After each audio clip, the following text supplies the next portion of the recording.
Ready to escape into a world of enchanting pixels? What is up, my peeps? And today we are going to be reading another magazine. This time it is the Minecraft magazine. So let's get into it. Here are the table of contents. So this is what we're going to be reading today. Alright, so 96 pages of Minecraft fun. Also, I just gotta acknowledge something real quick. I love how the picture here is just the Minecraft, or a screenshot, or a magnifying glass pointed at the Minecraft website. That is so funny to me, the fact that they put this in this magazine. Alright, let's go. So, Minecraft's Legacy. I'm gonna have to do some more funky reading angles. There we go. The mastermind reflects on Minecraft's legacy. So, when Jens Bergstein was hired by Sweden-based game studio Mojang Studios in 2010, he never imagined the team's hit game would have the legacy that it has today. Instead, he saw it as the ideal starting point for a small team with big ambitions. At that time, Minecraft has sold 70,000 copies. Wow, Bergenstein said. For a small indie game to sell that well was unheard of back then. So our mental picture of what it was going to, our mental picture of it was that we had peaked. We were going to finish up Minecraft and use the money to create new indie games. In that short a time, however, it became clear that Minecraft wasn't just another indie hit, it was the indie hit. It's hard to put into words just how unprecedented Minecraft's success was. In fact, rise in popularity coincided with the social boom of the early 2010s. Just like Roblox, actually. Which allowed ideas coming from anywhere to be pushed into the stratosphere. It was an age when smaller projects from scrappy, self-started development teams were the source of the medium's coolest inventions. And thanks to the mainstream acceptance of digital storefronts such as Steam, Xbox Live Arcade, and WiiWare, these smaller projects could find an audience without first needing to claim a spot on store retail shelves. Yet few indie games are as revolutionary as Minecraft. Simple to play, but nearly limitless in possibilities. It seemed mind-boggling that no one in the game development up to this point had tried to surefire the concept of, oh my goodness, Lego with the elements.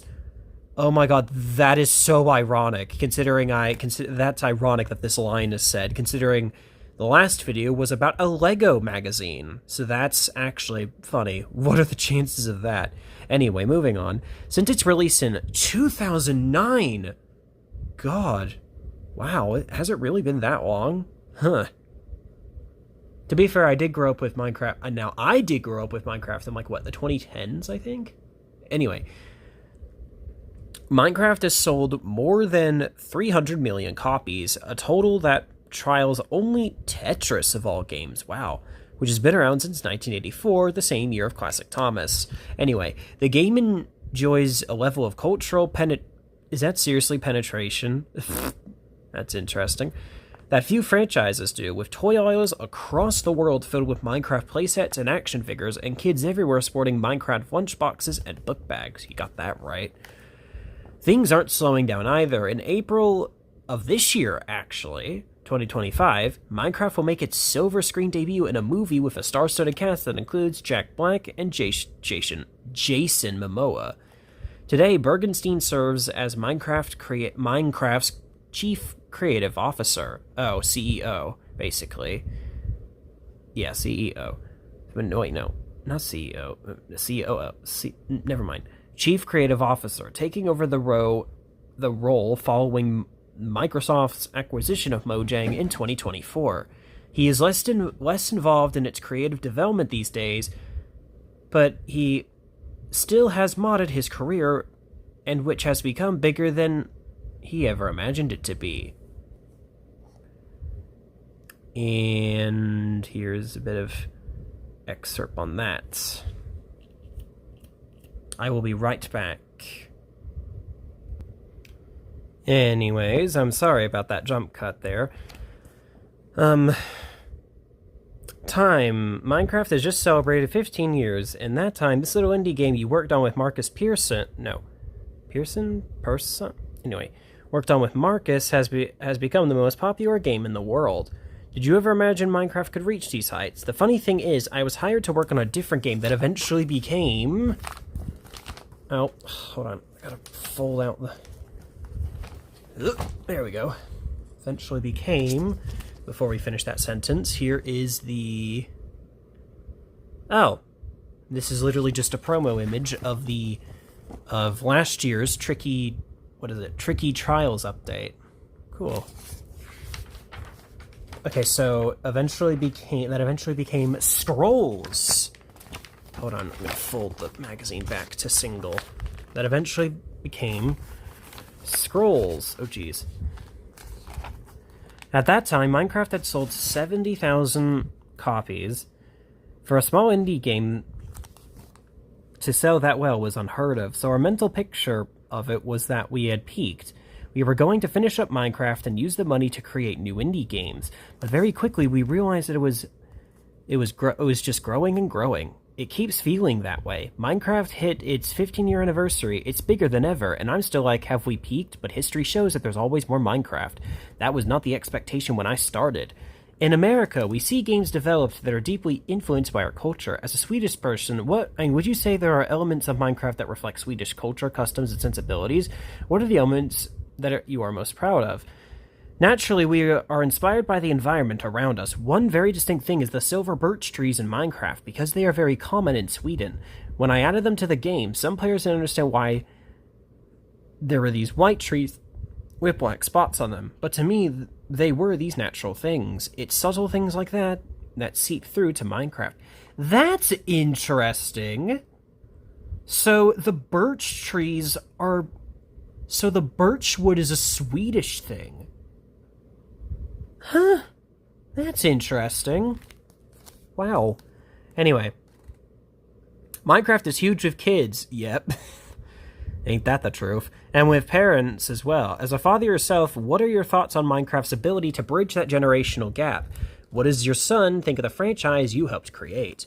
Before I had my own kid, we kept hearing these stories about families connecting through Minecraft. There'd be grandparents who might live in another state or a different city who played Minecraft, or even a different country, with grandkids as a way to hang out. But now my son is 8 years old, and of course he's very into Minecraft. That makes sense. We just started a new world together the other day. It's become a way for us to hang out, both me and my wife. We let him play as much Minecraft as he wants, because afterward he always has a story to tell. We feel that he's really interacting with the game, and not just passively looking at YouTube shorts or something. You got that right. Is there an ethos that remains at the core of how Minecraft evolves with its subsequent updates, or do you look at it as a game that can do and be anything? When we look at the vanilla, the basic unmodified version of the game, we have a specific theme in mind. The inspiration for Minecraft that I keep referring to is, oh, interesting. It's part Roller Coaster Tycoon, part Dungeon Master, and part Dwarf Fortress.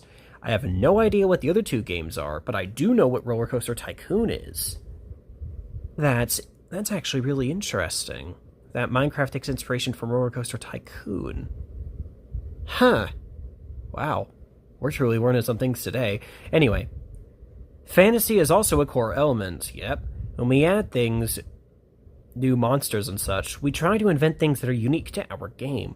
We also have principles for the game design itself. We want to keep player interaction to one block at a time. We don't have copy-paste functionality or templates. For everything else, we rely on and encourage the community to provide that to players with the marketplace and Java modding. The community is creating these experiences that we don't prioritize for vanilla. What is the most significant change to the game since Microsoft bought Mojang in 2014? It's honestly kind of hard to believe that Microsoft acquired Mojang in 2014, but it did happen. Anyway, it actually started with making a version of Minecraft for the Windows Store, which we based on the Pocket Edition for phones. Yep, I grew up with Pocket Edition. Over time, that became Minecraft's bedrock platform, and the greatest value of that effort has been you can truly play cross-platform. Yep. In families, you often have hand-me-down devices, but you can still play together and crossplay, and crossplay enables them to play together no matter what they use. Yeah, that is actually true. Just like nowadays with Disney's Speedstorm, you can crossplay on that, and same thing with Wreckfest 1 and I think Wreckfest 2. I'm not too sure about that, about the Wreckfest exam. Or no, I'm not too sure about Wreckfest 2, but anyway, Minecraft has spawned many competitors. Yep, from Terraria to Roblox, which I mentioned earlier, to Lego Fortnite. I also mentioned Lego earlier. I honestly forgot Lego. Well, I honestly forgot Epic Games did a collab with Lego, honestly. Do you admire any of them as a fellow game creative? If so, which games and what elements from these games do you appreciate the most? And finally, here's the huge picture of Bergenstein-addressed fans at Minecon, 2012 in Paris. Is Minecon even still a thing anymore? Huh. That is so cool that this happens sometimes. And I know in the game title screen of Minecraft, it was referenced a bunch in the game title screen, fittingly enough. Okay,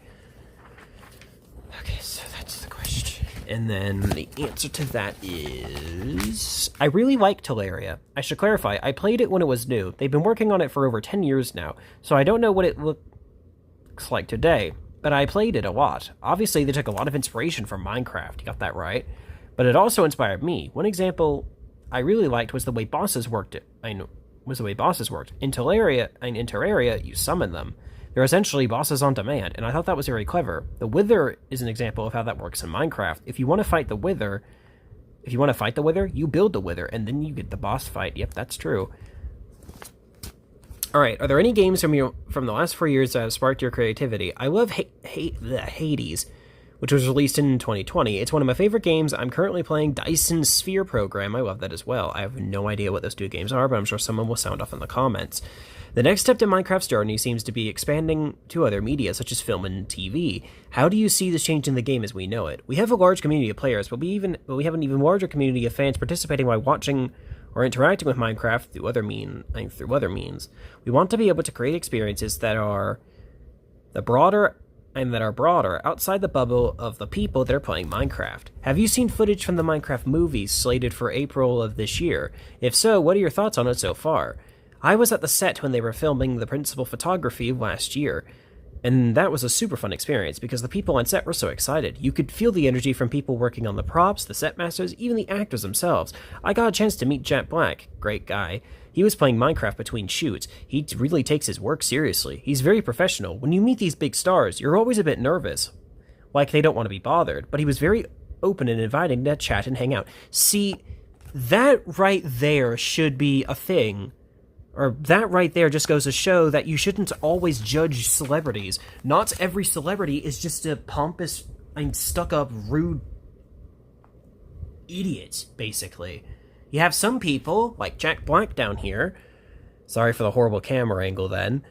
You have some people like Jack Black down here that are actually really, really nice. Anyway, that's just my thoughts on that.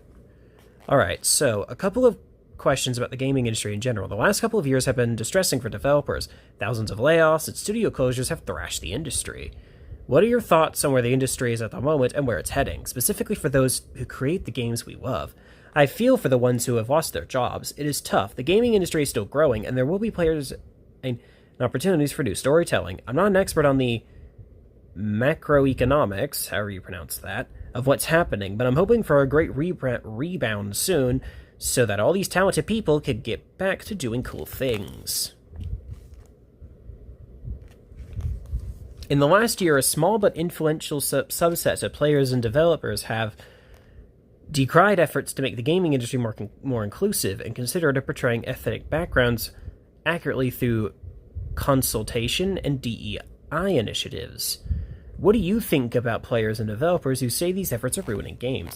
For us, it has always been important that everyone feels welcomed and invited to participate. Not long ago, we added new default characters. Steve is the original Minecraft character, and we added Alex a few years later. One of the reasons we added Alex was to increase diversity. Then we took a step in 2022 and added 7 more characters, but we could be even better to make sure everyone feels included no matter who they are. On the topic of people complaining about it, I don't understand what they're complaining about, to be honest with you. True. Stripping away all your involvement in Minecraft, what keeps you playing the game all these years later? It sounds a bit silly, but my favorite part is the building, the construction of creations. I play survival mode just as often as I play creative mode. Just to build things. There's something very satisfying about creating new castles all the time. And now that's something I can do with my son, and that's a lot of fun. Also, this is what the middle quote says. Oh, it's kind of a reprise of what was said earlier, so, okay. Alright, what's the back of this here? Hold on. Can I read this with the page like that? Okay, I can. Good. Okay, so here's the picture first. I guess I should show the picture first. I guess that's the dev team. Yeah, Bergen's team left was among the coders that work on Minecraft at the Mojang offices in 2013. So yeah, that's just the dev team. Or the, dev coder team. Anyway, back to the reading. When you look back at the last 15 years, what do you think the future holds for this franchise? When I rewind 15 years and compare Minecraft now to then, of course there's more of everything. More players, more mobs, more environments, more platforms, more creators, and so forth. But the core basics of the game is still the same. If we look 15 years ahead, then we are very cautious to make sure that we keep that core. That is going to be the experience now, and in 15 years, we also want to make sure that the game continues to feel modern. Not just by adding new things, but also to keep updating and keep in line with the times. However, now this part could apply to almost anything, actually. Not just Minecraft. Oh, here we go. Yeah, Minecraft 2. Obviously, no. I'm still going to read this anyways, but obviously, no. I don't know who on earth made that announcement saying, oh, Minecraft 2 is coming, only to get it absolutely demolished by Microsoft. But anyways, I really don't see the need for a sequel. I think we want to make sure that players who have invested so much time in their worlds in Minecraft feel that they can continue to trust us to improve the games. You got that right. They can continue to play on the world, thinking about the sequel. To me, that's more of a way to get inspired. Like, what would a sequel be? And how can we make Minecraft be its own sequel? That's how I look at it. Right?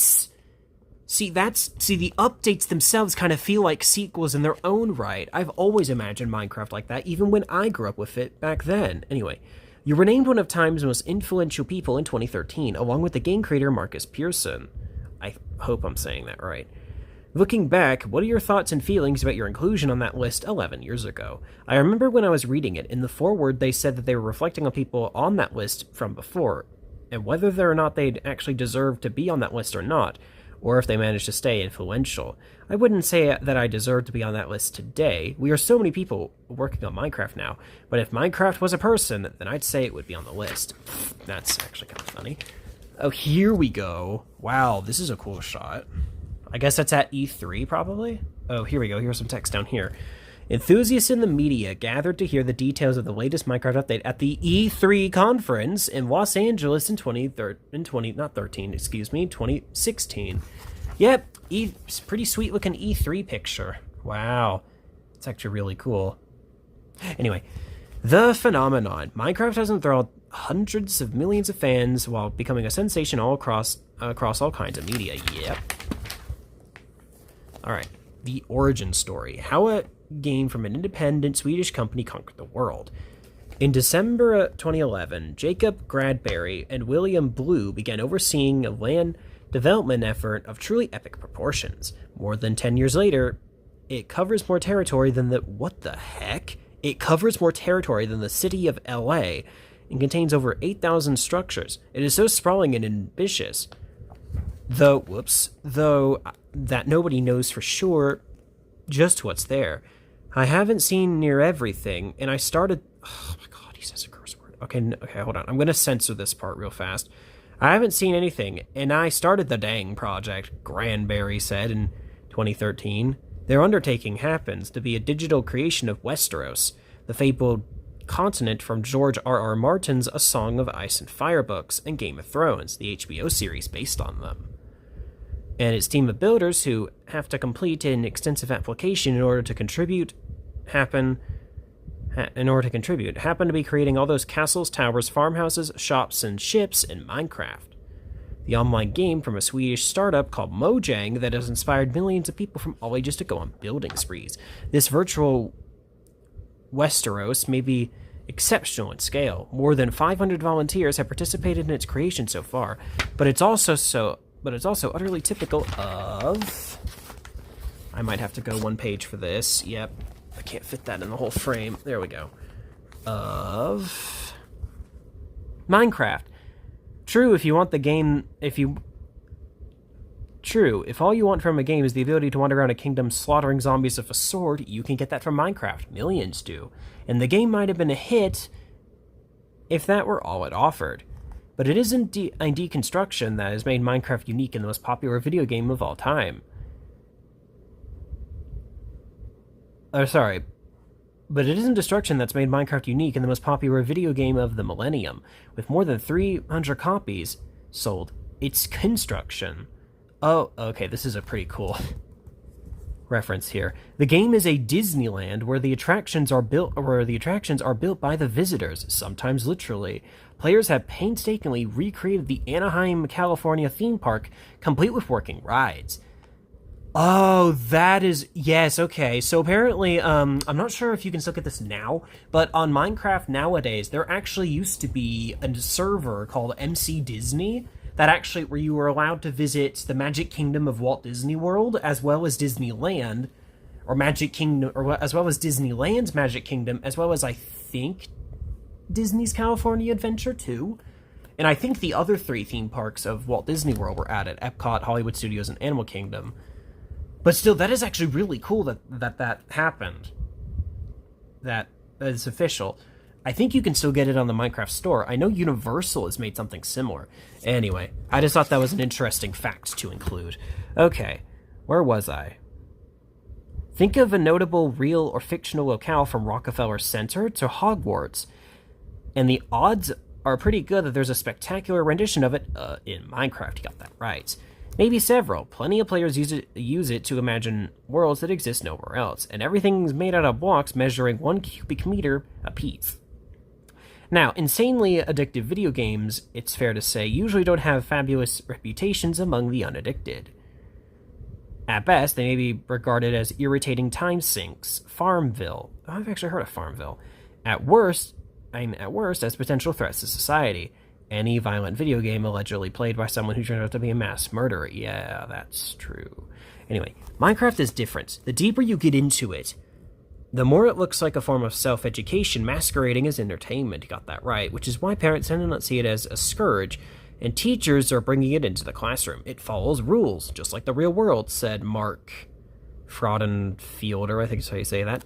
The founding editor-in-chief of Make, the magazine, editor-in-chief of Make magazine, the Bible of the do-it-yourself hobbyists, for all ages who constitute their thriving maker movement. You put together materials with varying properties.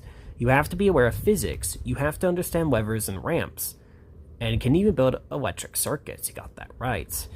No less lawfully, an authority than the United Nations has seen Minecraft as a tool to improve human life. In September 2012, its UN Habitat Agency teamed up with Mojang to launch a program called Block by Block, which asks users to digitally reimagine 300 rundown public spaces in the next 3 years, giving people who live near them a chance to chime in on how they might be improved. The first candidate was a dilapidated park in the business district of Nairobi, Kenya, and parts of its Kibera slum. Someone says, we'd like to have a skateboard ramp, says Thomas Millen. Then with UN Habitat and click, click, click, there's a skateboard ramp. Mojang, the name is Swedish for the word, and the name is the Swedish word for gadget. Oh, that's interesting. So Mojang basically means gadgets. That is so cool. Wow. Anyway, didn't set out to create a phenomenon or a big business, but Minecraft is both. It has since been acquired by Microsoft, but in 2014 the game began as an indie smash in an era dominated by blockbusters, blockbusters, sequels to those blockbusters, and would-be blockbusters bank rolled out by giant corporations such as Activision Blizzard and EA. Microsoft grossed almost 240 million in 2012. Nearly all the sales from Minecraft, the PC version at the time, sold for $26.95. All of that happened without any funding from outside investors. Investors, or much of a marketing plan beyond cultivating community on Twitter. Did I skip? No, I didn't. Okay, I thought I skipped a page. Also, here's the picture real quick. There's Marcus Pearson, James Pearson, far left in the early years. That's what that says. Okay. Oh, so Dwarf Fortress influenced Minecraft. Cool, okay. It makes me wonder how Roller Coaster Tycoon influenced it. Anyway, or much of a marketing plan beyond cultivating community on Twitter, Tumblr, Reddit, and other online hangouts. Mojang was and is headquartered in Stockholm Sodermalm district, far from the industry's giants. In an area thick with trendy restaurants, quaint shops, and small companies. The area has gentrified considerably since it served as a setting for much of Stieg Larsson's The Girl with the Dragon Tattoo and its sequels. Interesting, okay. In 2009, Mojang didn't exist, and Minecraft was a personal project by game developer Marcus Pearson, who preferred to be called Notch. Notch, who had become Mojang's co-founder and resident visionary, created Minecraft for one simple reason. He wanted it to exist. I designed the game for myself. That's an audience I know. He told me in 2013 when we met in an intentionally gauchy James Bond-inspired Mojang conference room decked out entirely in gold materials. Bearded, cruabelic, I don't know how to pronounce that, self-effacing, Notch looked like a gamer. Though not necessarily the leader of gamers he had become, like most programmers, he began young, writing an adventure game from his father's computer at 8. When he spoke, Notch cheerfully admitted that he didn't summon the concept that became Minecraft out of the thin air. He drew crucial inspiration from Dwarf Fortress, a famously innovative, idiosyncratic, I don't know how to pronounce that, an opaque fantasy simulation released in 2006. The tech site ARS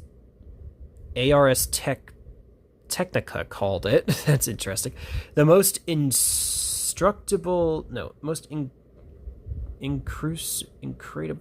oh my goodness, how do you pronounce that? I think it's instructable video game of all time. Anyway, an even more direct ancestor is Infinminer, also a 2009 game that was much like Minecraft, except for the fact that its inventor lost interest in it almost as soon as it was finished. Unlike Infinminer's creator, Notch kept plugging away. At first, he worked on the game in spare moments while continuing his job at a Stockholm company that made photo album software. But long before the game was finished, he found that people were willing to pay for it. The idea was to be self-sustaining, he said. Also, here's the picture for this. United Block by Block program shows the game's capacity for social good by creating renovation plans for rundown public spaces, and these are all the places that are mentioned. Interesting. Wow, that is actually really cool. Anyway, back to the little story here. He said, as I struggle to get the magazine in shot, hold on, I apologize for the wonky camera angle. Okay, I started charging for the game in a couple weeks in. A little over the year into the effort, he went full-time. By early 2011, Minecraft, the project, had turned into Mojang, the company, complete with a real office and actual co-workers. Along the way, Notch was quietly courting the growing community of Minecraft fanatics. He released experimental versions, blogged about his game design decisions as he made them, and uploaded teaser videos to YouTube. He also let players mold the game in ways he never envisioned, using customization programs that used as mods to add everything from volcanoes to zeppelins to their Minecraft worlds. What those players were so enthusiastic about was a game that was both simple and deep. Minecraft, Notch said, has a lot of complexity, but most of the complexity is optional. There are two primary ways to play. In survival mode, you can't begin building stuff out of blocks. You can't even begin building stuff out of blocks made out of various materials, from iron to sand, stone to quartz, until you fashioned your own tools and mined, found, or otherwise acquired the blocks. That's assuming you're not killed on your first night by a horde of monsters, no matter how adept you are.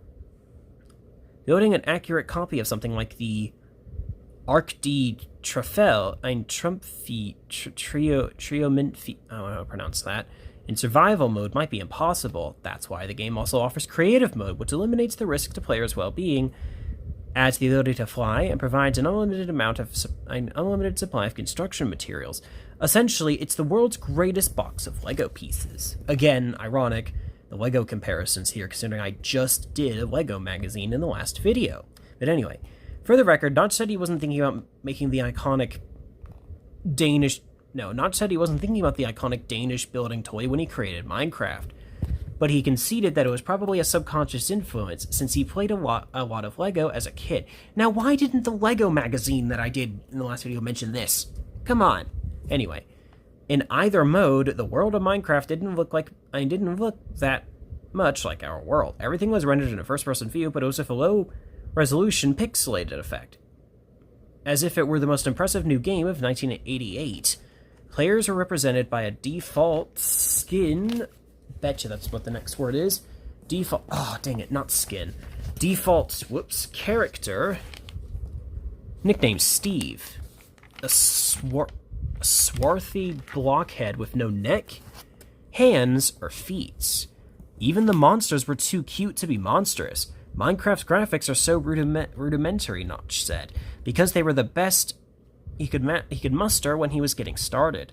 But the lack of artist ability turned into one of the game's defining traits. A tree doesn't look like a tree, but you know it's a tree. It makes it feel more real, because the larger part of it takes place in your imagination. In November 2011, Notch officially completed work on Minecraft 1.0.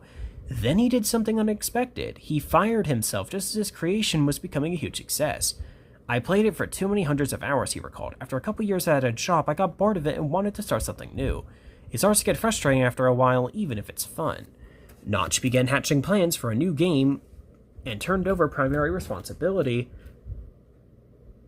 for the game to his right-hand man, Jens Bergenstein, a ponytailed redhead no better as the Minecraft community as Jeb.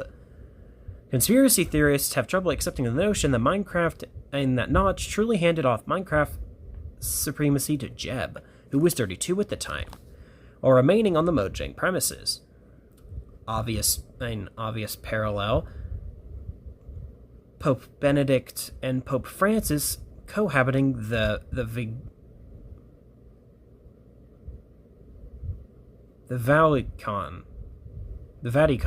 Vatican. I can't pronounce that. Oh my goodness. Why does this magazine have so many words I can't pronounce? Anyways. But both men insisted that the transfer of power was real and effective. When Notch stepped down as lead developer, he stopped playing Minecraft more or less, said Jeb. He was afraid that if he came with suggestions for the game, he might be commanding what we should do. The long-term vision the two shared for Minecraft was based in part on not assessing over long-term vision. Mojang released a few updates with new features each year, and each time I visited the company in Stockholm in 2013, it had just shipped version 1.5. When it came out, we were already working on 1.6, Jeb said at the time. That's very unusual that we knew what was coming for 1.7. We have a couple of options, but what it looks like in a year, I have no idea. Judging from Minecraft's history, it's the game's players, at least as much as its creators, who would determine its future. They continue to design new worlds and useful mods, share their work on YouTube, and generally provide most of the incentive for fellow players to spend time with the game. For Mojang, which is now owned by Microsoft, getting in the way of players would be more dangerous than making sure they have free reign to build. A lot of those builders are kids. Minecraft attracts numerous numbers of teens, preteens, and nowhere near teens. Children as young as 3 are entranced by it.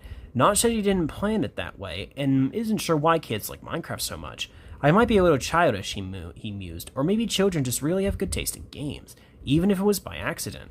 Minecraft is a game that both kids and parents can love. While there's combat and conflict, it has none of the graphic ghoulishness of other best-selling titles such as Call of Duty, which features several severed limbs, exploding heads, gushing blood, and rotting bodies, all rendered in detail. I'm grateful that, Notch said from the beginning, that he didn't want gore. They didn't want gore, Jeb said. There's violence, but it's cartoonish. That's also why Minecraft comes with the rating cartoon violence.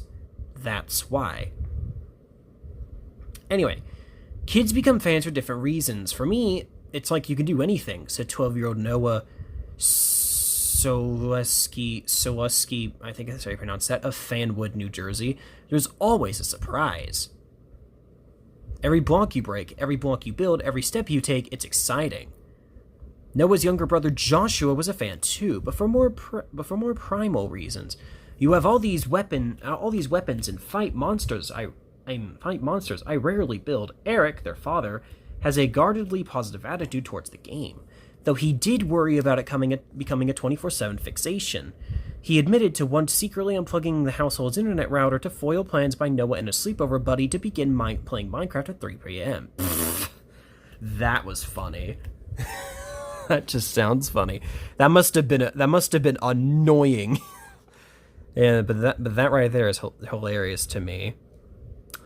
The luckiest young players get to spend time in Minecraft at school as well as at home. In 2011, Minecraft EDU, a partnership of Minecraft enthusiasts in Finland, Spain, and NYC, helped teachers use the game as a virtual classroom for everything from geography to math to art. Within 2 years, the company had sold its education-ready version of the game to about 1,200 schools. Wow. We've been looking at the 10 to 20% growth per month in schools that are using it, co-founder and CEO Centauri Kivitso Covizido, I can't pronounce that again, said in 2013. We don't see any end to this. Minecraft EDU has since evolved into Minecraft Education Edition, released in 2016. Don't worry, we will get to page 44 eventually. Alrighty. Okay, so the game is continually involved with the Nether update in 2020, adding new mobs and biomes to the world. The game's creators were supportive of its uses in education, but happy to let someone else take the lead. Mojang's willingness to hand off oversight for key parts of Minecraft ecosystem aligned with the expressed desire to stay small. In 2013, co-founder Carl Mena, who served as CEO, described one of his principal responsibilities as turning down proposals from would-be investors and products of merchandise. Within a year, the company would be sold to Microsoft at a price of $2.5 billion. But before the sale, the company's offices showed signs of only minor splurging. The team could still squeeze around one long dining room table. We're growing too fast, lamented Jeb. When I started, the plan was to be no more than 15 people. Then no more than 25. Now we're almost 30 and looking to hire more programmers. At the time, the industry's biggest company by revenue, Activision Blizzard, had 6,700 employees. The company's finally saying yes to being purchased felt like something of an inevitability. In 2013, Notch's ambitions were centered around the game he was developing called OX10C. He pronounced the title 10 to the C. At the time, I said that wrong. Okay. At the time, he said development was going very, very slow. I feel creatively trapped. I'm stressed out from it. It's hard to tell if the game is going to be fun. He sounded nostalgic from Minecraft's earliest days. It was easier when nobody knew who I was. Now if I tweet a picture, millions of people scrutinizing it. I'm still having fun, but I feel like I've drifted away from programming. The drift was a serious one. After Microsoft acquired Mojang and Notch sold his 71% stake, he worked on a few small projects, but largely stepped away from the gaming industry. OX10C was never released, and spent his time traveling and partying. I'm a little bit making up for my lost time when I was just programming through my 20s, he told Forbes in 2015.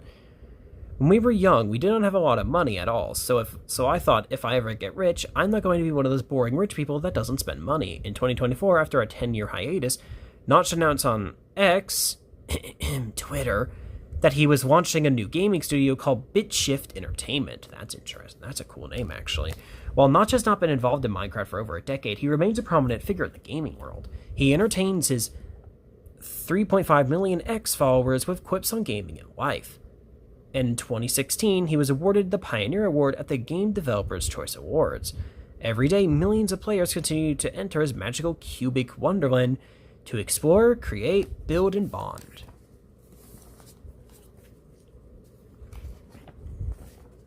Also, here's a better shot of the Nether picture. There you go. All right. So... Wait, what? Hold on. Why does it feel weird? Oh, because the...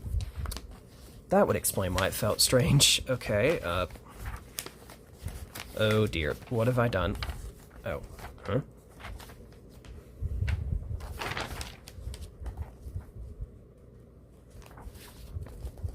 Okay, there we go. Okay. Here's a better shot of the nether picture. Okay. There we go. For some weird reason, I had the book was turned weirdly. Okay.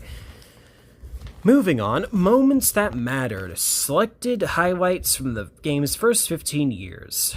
Okay, and here's the gigantic picture of Minecon London 2015. Oh, here we go. Up here at the top. Oh, geez. Top left. Minecon... Oh, God. Hold on. Ugh. The 2015 Minecon felt like a watershed because fans seemed to be there for the community more than to meet the game's creators. Yep. Can't you say that about most Comic-Cons nowadays, honestly? Oh god, I did it again. Okay. Okay, there we go. Okay. I've already read that part. The people who play Minecraft aren't the only ones who are consistently building. It's true that of the creators as well. Ever since the first version of the game launched in May 2009, the game's architecture and experience have continually modified, expanded, and honed. There are 10 of the most notable highlights of Minecraft's journey of translation. Here's all of the updates. I'm not going to read all these. I'm sure we've heard about Minecraft's various updates before. So I'm not going to read all these. You can pause the video to read these.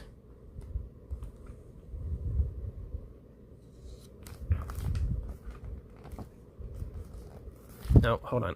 There we go. Alright, hold on. Okay, here we go. Here is all the text down here. You can pause the video to read this. And then I'll extend this part out so you can see this paragraph. So yeah, this is pretty much, I guess, the update history. Alright. Here's the best of tricky trials. Again, I'm not going to read all this. You can read this yourself.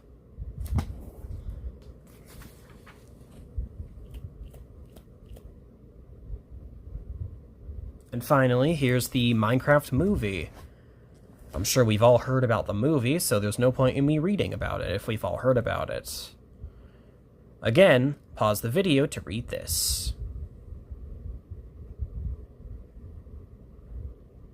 Although, interestingly, although this part down here is very interesting.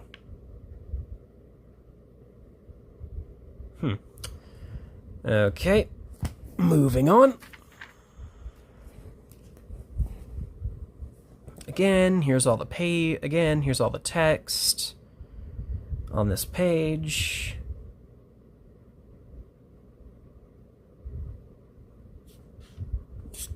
Here's the Meanwhile on TV section for anyone that's interested in what Minecraft has on TV. So here's the top bit. Oh god, sorry for the horrible camera. There we go. Here's the top bit. And here's all that huge text at the bottom.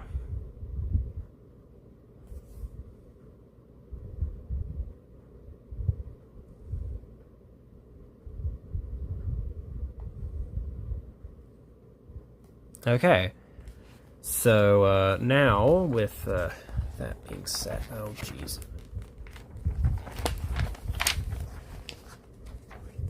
There we go. All right. Now, interesting. Now, I wonder what the high school rock comedy is. What's that about? High school rock comedy. So apparently, that high school rock comedy is oh my goodness, hold on. Okay, there. Is Metal Lords. That's funny. Huh. Alrighty. That is actually hilarious. Oh, there I go again with the cover. There we go. Okay. Oh, okay, here's something that's interesting. I will read this part. Okay, hold on. I will read this part. Movie gamer idea. Wait, hold on.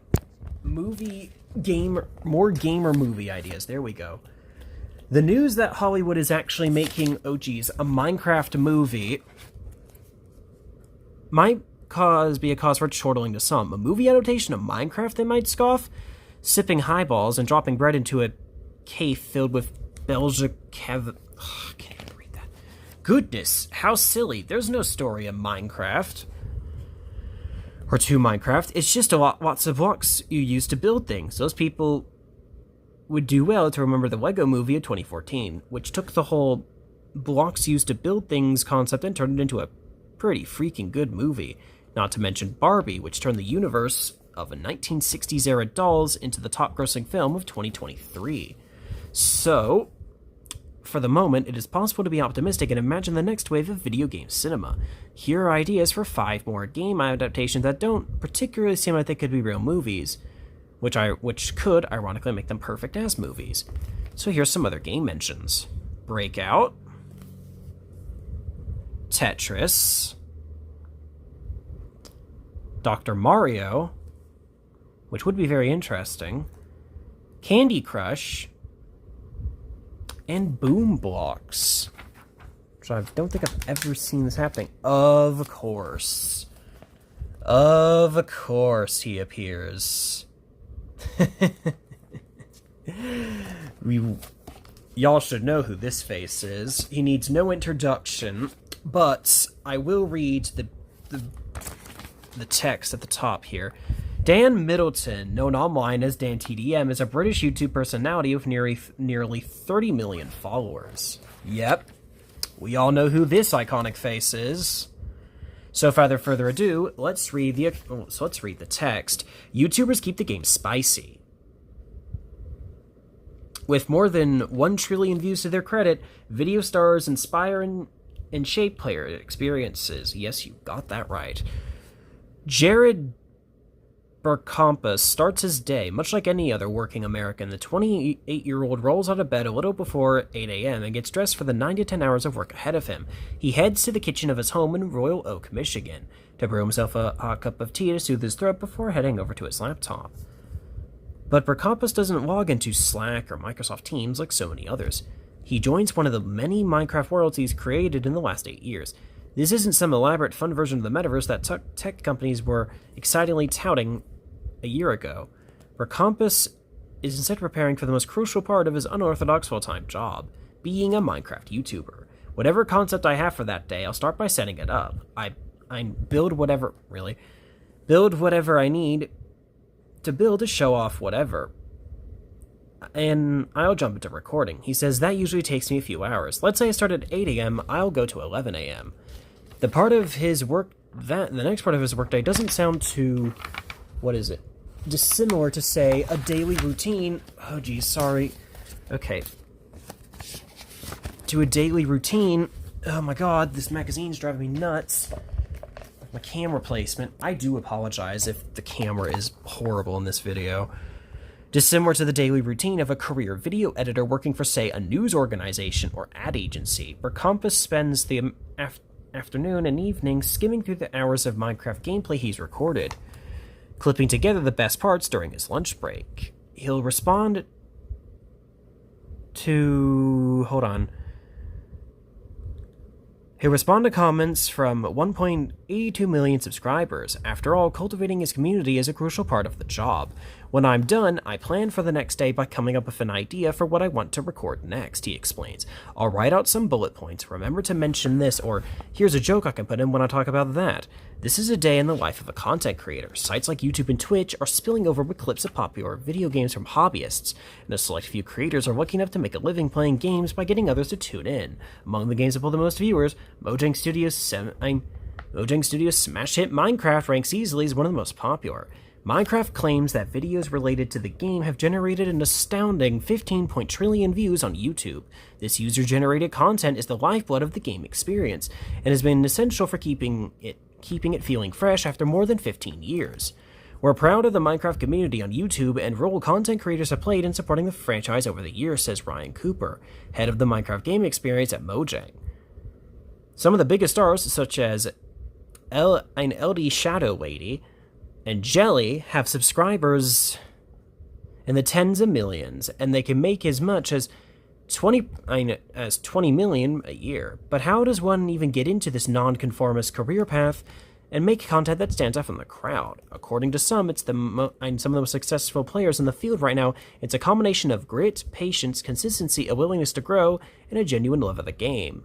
Honestly, again, this whole section could apply to just YouTube as a whole, not necessarily Minecraft, but yeah, honestly, this whole section could apply to YouTube as a whole.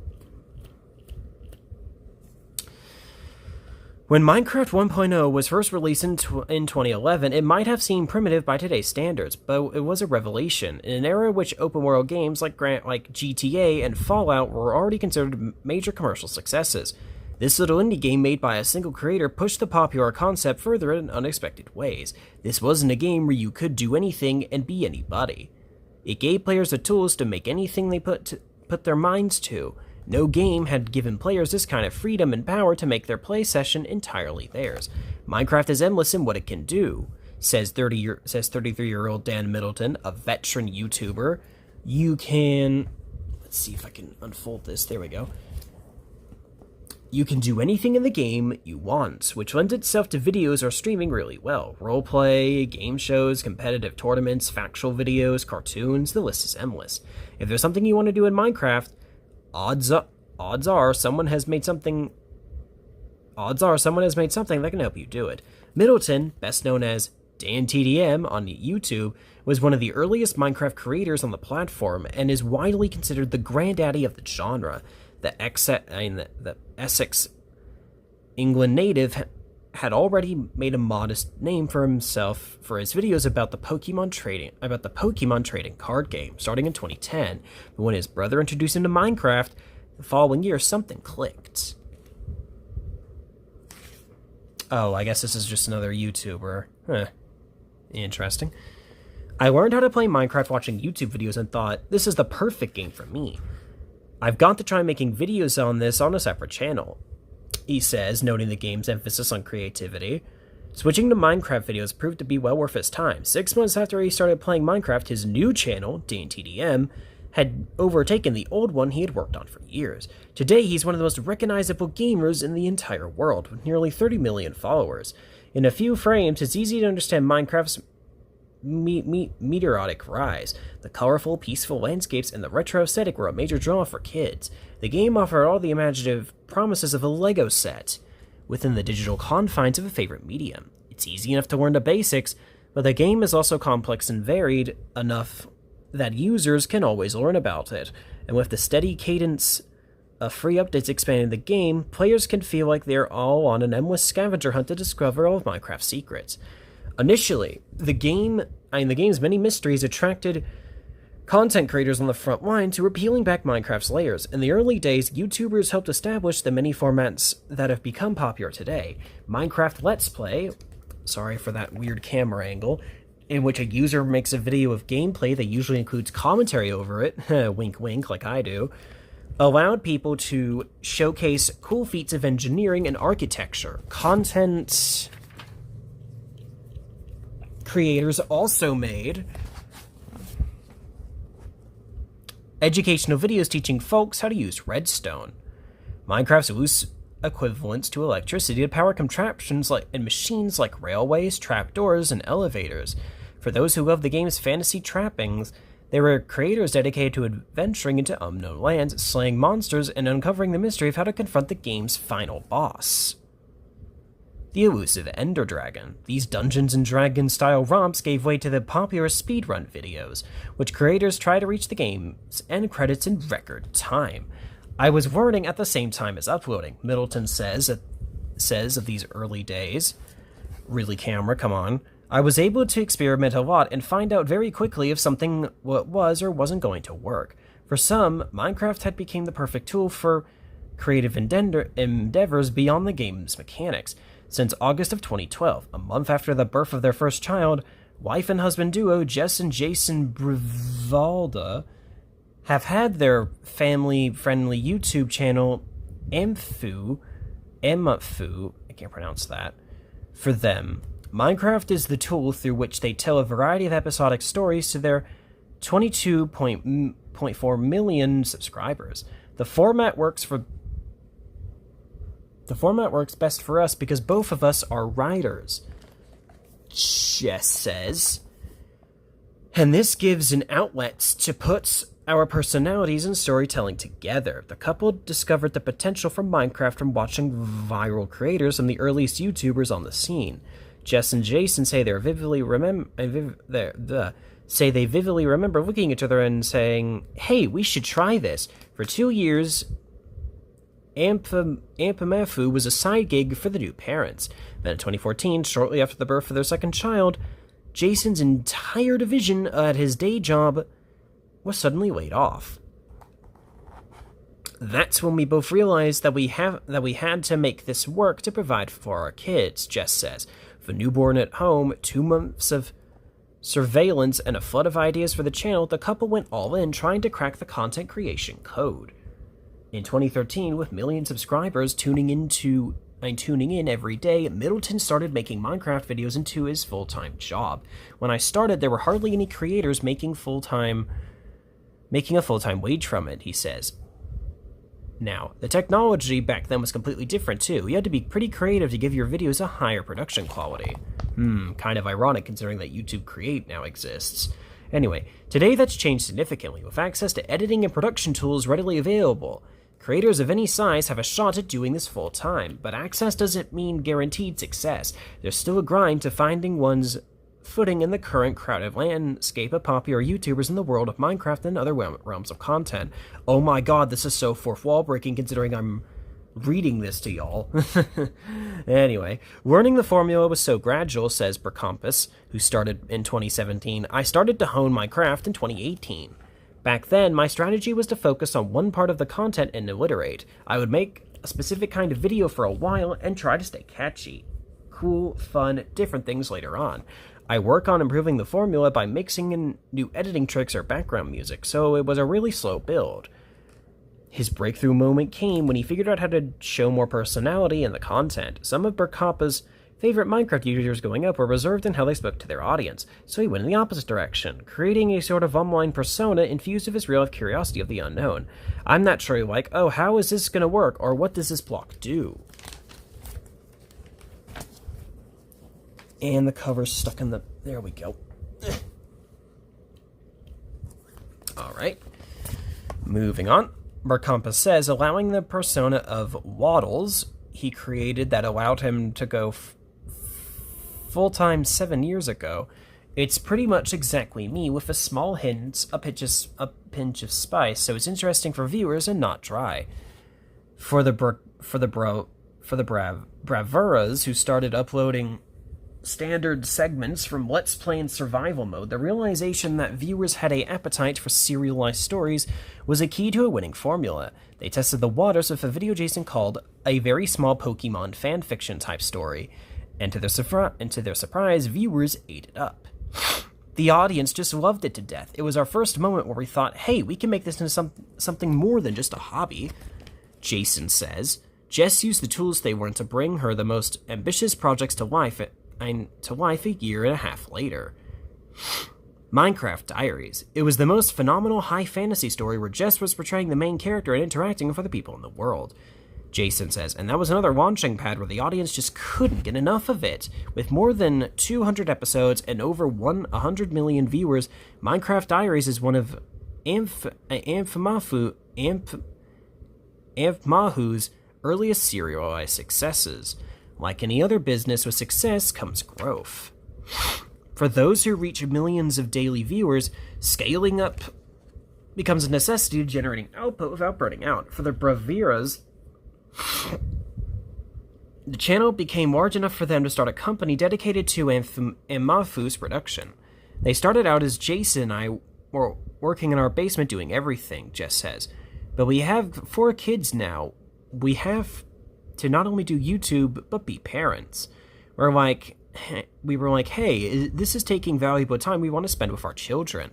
Their Austin, Texas-based production company employs 100 people who help with everything from thumbnails and in-game asset creation to merchandise and animated projects. These days, Middleton is in a similar position. He too is a father of 2 young children and employs the help of a couple of editors to help him balance the expectations of his work life with much-needed family time. I worked so hard when I was younger to now, I don't have the time to spend with them as they grow up, and I don't want to miss that, he says. My editors help me a lot to save me time going through the hours of footage I've recorded. This definitely helps me get more content out. I appreciate them a lot.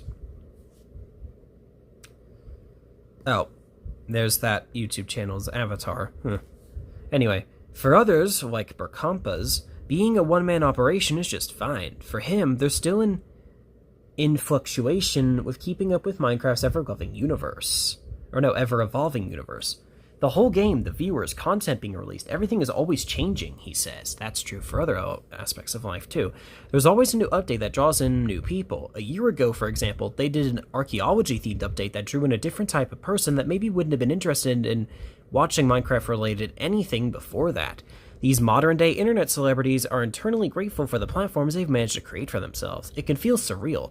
My favorite part is meeting people that have watched my videos. They come up to me saying stuff like, "You made my childhood," or "You raised me," Middleton says. It's more than a simple, "I like your videos." There's a real connection there. Seeing how much content you make means to people. There's no feeling like it. Again, this part right here is actually very personal to me, because not to give away too many personal details, but let's just say that my sibling, who again, to keep this private, I'll not be saying her name, but let's just say that my sibling actually ended up meeting Dan TDM in real life. So I just thought I might as well mention that. So kind of ironic that he says that right there. Anyway, every day we wake up and look at how far we've come from that basement, and it's just incredible, John Bravira says. We are so fortunate. Burkampas's rise came in a relatively short amount of time, but it hasn't made him jaded. He loves his job today as much as he did at the start. It's always a hustle, he says, but I think that's what keeps it interesting. Because I've made more than 2,000 videos on the game, and it's still as fun as it was when I was starting. Minecraft, Burkampas says triumphantly, Minecraft makes all this possible. And like I said, you can say that with any, or no. And like I said, you can say that with any other thing. So yeah, you can say that with other stuff. Alright, taking the journey offline. So the novelist Max Brooks, who, oh, okay, so apparently he did World War Z. Huh. He made Minecraft the Island. Huh. I'm not going to read this whole thing, but it's very interesting. Oh, wait, hold on. Alright, you can pause the video to read that if you'd like. I'm not a huge fan of Minecraft the Island, so y'all can pause this to read if you want.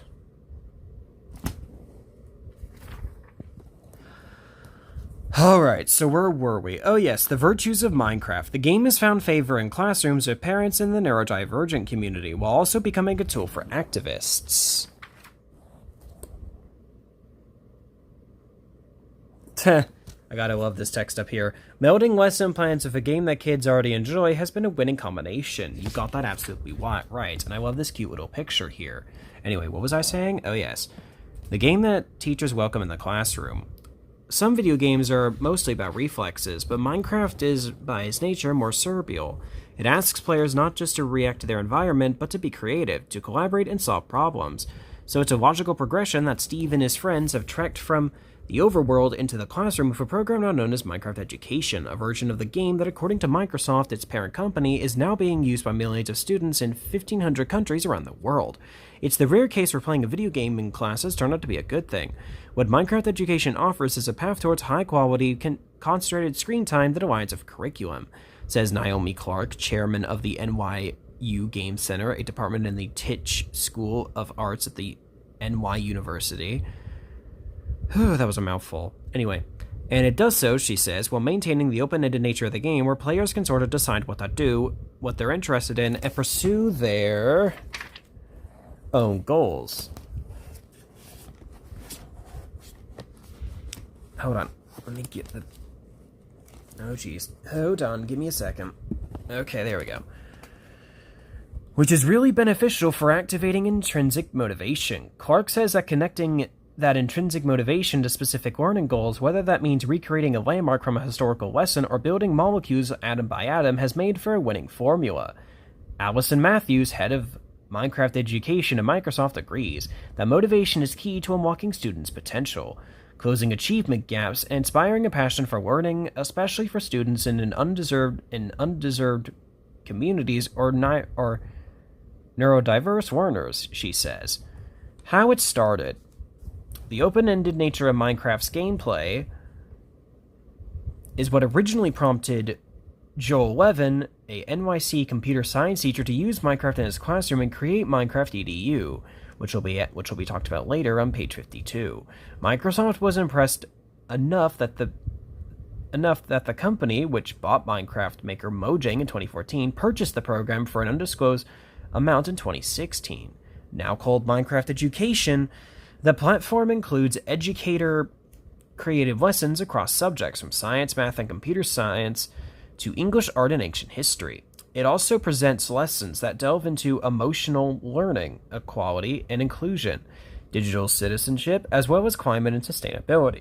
So, how does this work in the classroom? Students using Minecraft Education do have the ability to create freely within the platform, but they can also be directed to lessons either designed or enhanced by their instructor or ones pre-made in the system. Moshfig Aimed, a science teacher at John Dewey High School in Brooklyn and an advertiser to the school's Minecraft Club, says he uses the platform and its lessons at least once a week in his classroom.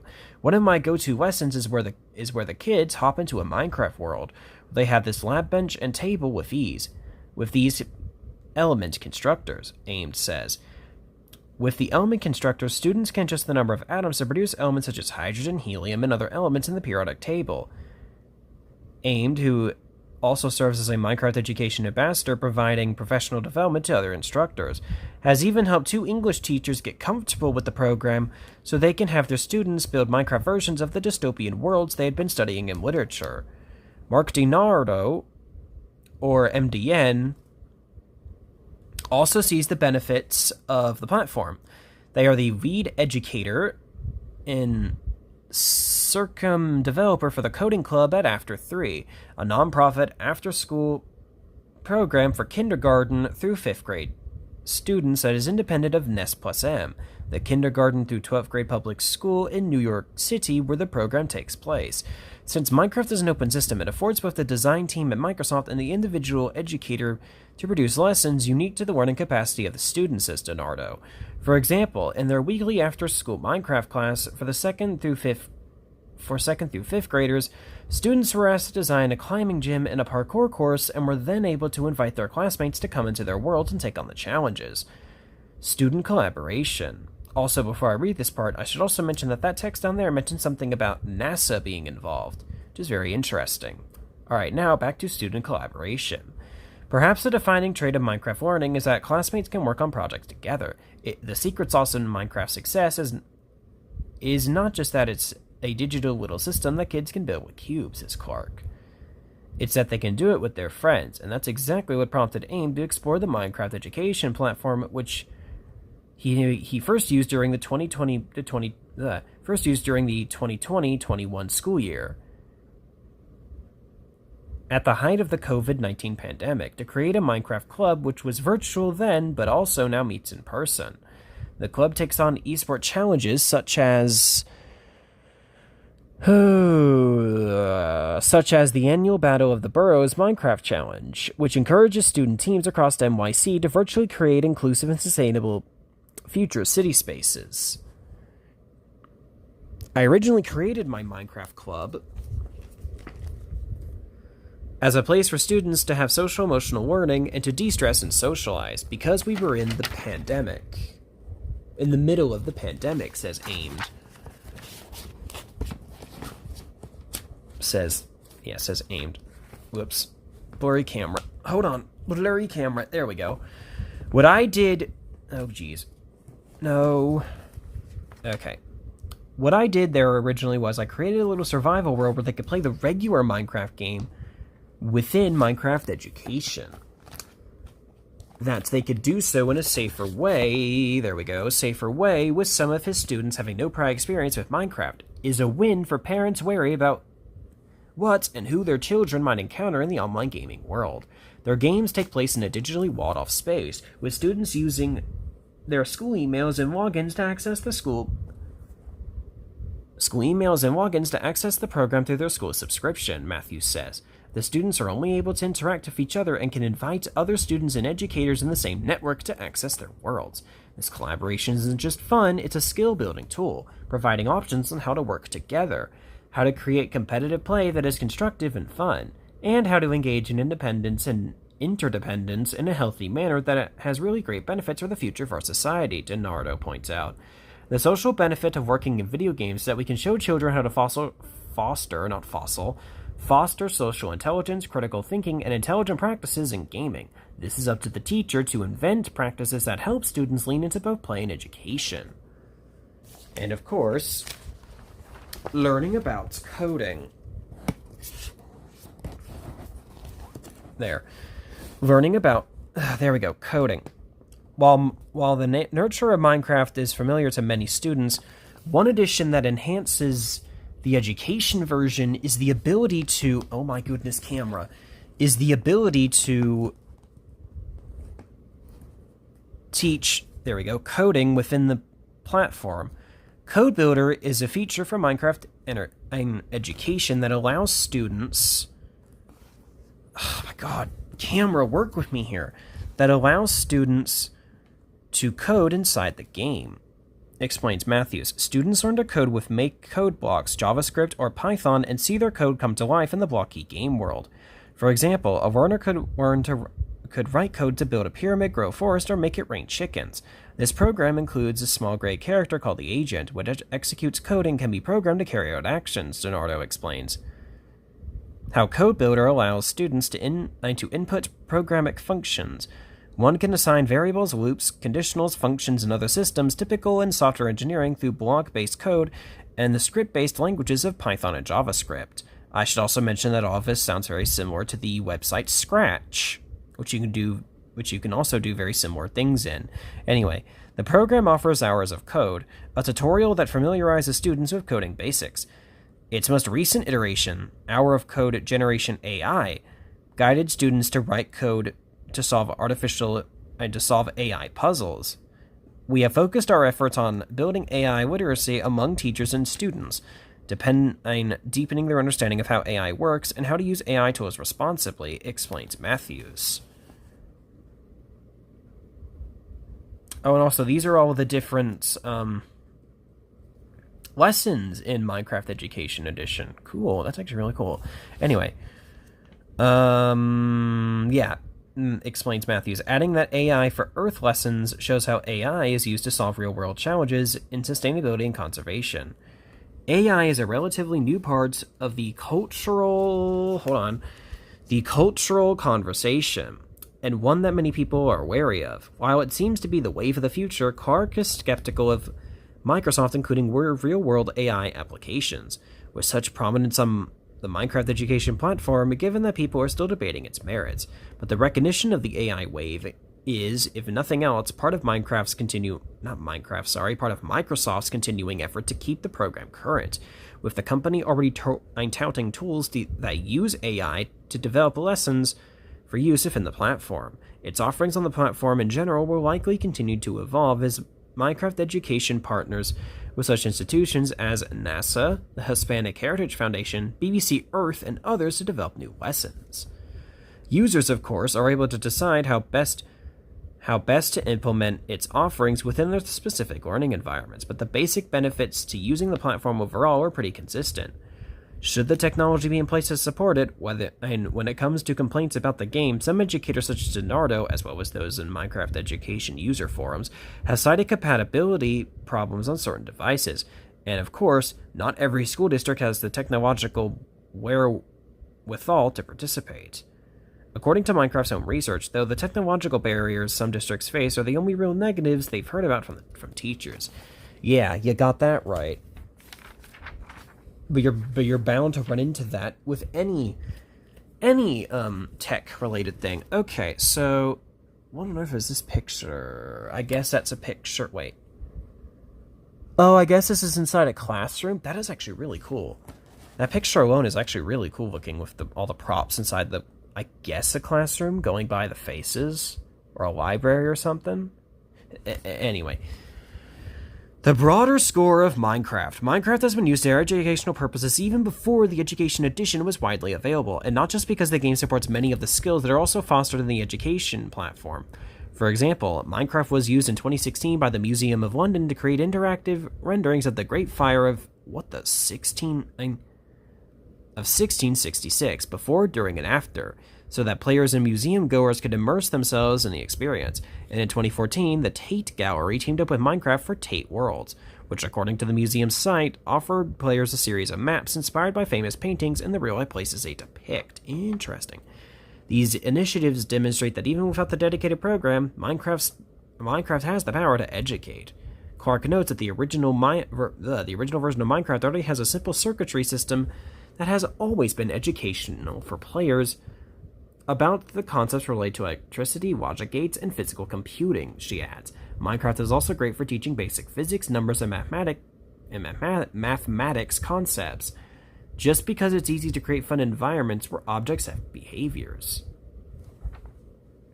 In general, simply using video games purposefully can help develop critical thinking, problem-solving, and spatial awareness.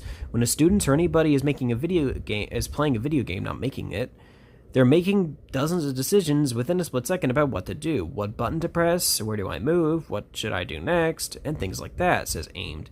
And Matthews notes that platforms like Minecraft are good at teaching digital citizenship, information, literacy, and compatual thinking, whether that's through immersive curricular content or collaborative gameplay. As for those who might poo-poo video games and legitimately be concerned about screen time in schools, Ames says his use of Minecraft Education goes beyond the screen, with his students brainstorming their Minecraft designs using pencil and paper before building in the game. I think so long as their screen time is meaningful, it is okay and fine in moderation, he says. A lot of students are addicted to screens nowadays, and Minecraft Education provides an opportunity to make that screen time more impactful in a way that's familiar to them. The benefits of personalization. Another asset Minecraft Education offers in a classroom setting is its inclusivity. Players can create characters or skins resembling their own. The game can be played in 29 languages. The game also has a immersive reader tool, which, by assisting with comprehension, helps students who are learning English build up their language skills. But beyond those details, the game is, by its nature, a vehicle for personal expression. I think that's where the potential goes beyond just STEM learning, but also to creative collaboration. So when you're making something in Minecraft, you're often trying to tell a story or express yourself with it or create a little world. Produce something out of your imagination, Clark says. The Minecraft Education platform, she continues, can help students tell a story that is their own without simultaneously intersecting with topics being introduced by teachers. Everything from world biomes to indigenous cultures. And there's a simple fact that the game is fun, with many students already sold on Minecraft before it gets introduced by their teachers. It's a great gateway into the subjects we cover, says Donardo. It allows students to see the value of the subjects we teach. So when students, who asked what they did in school today, say, Minecraft, parents shouldn't balk. In the hands of an experienced educator, Minecraft Education can help students learn, while at the same time allowing kids to be kids. And that is oh so true, especially nowadays. I can't tell you how many stories I've heard about kids being forced into things that they're really not even into at all. Alright, the teacher who started it all.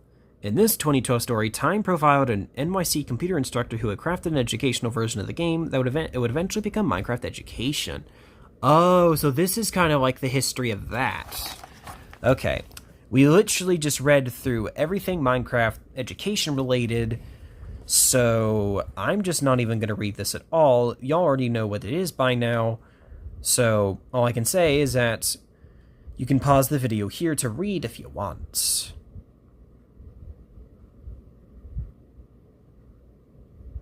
Alright, moving on.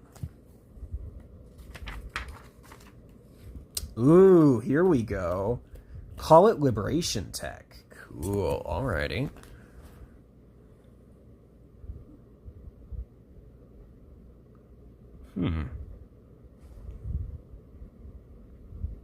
Okay. What's on the next page, I wonder?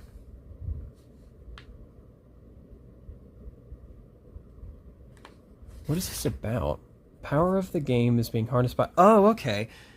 The power of the game being harnessed by people who want to change the world. Social media has exploded and become the world's dominant form of communal discourse.